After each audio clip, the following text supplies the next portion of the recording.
We find ourselves standing amongst the charred and burnt-out ruins of a once great city, with its dark and depressing skies rumbling angrily.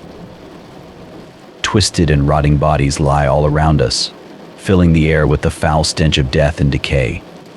Cars and buses, crushed and battered into unrecognizable shapes by huge chunks of falling debris, stand abandoned on most of the roads.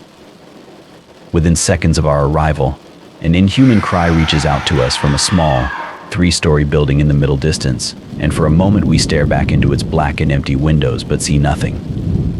Bo suddenly lifts his arm and points towards a small group of people who have ventured out onto the street from a nearby building. We watch in silence as they amble slowly towards what's left of a much larger building in the middle distance. A cold wind sweeps across, chilling us to the bone. Once the figures had moved far enough away, we decide to enter the nearest ruin and set up camp for the night.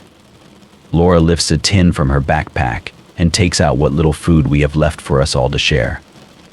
Bo seems almost reluctant as he reaches out to take some stale bread and dried fruit. Tomorrow we must decide whether we stay here or continue our journey, he says.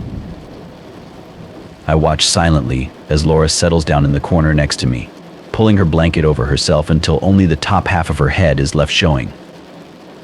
I can't help but wonder what's going through her young mind as she slowly closes her eyes and gradually begins to fall asleep. When night falls, things will begin to happen. Screams from tormented souls will echo across the landscape, and the dead who lie beneath our feet will begin to move. Shadows will dart from wall to wall, and inhuman faces will peer through every window. They will be coming. Make no mistake. They will be coming for us all.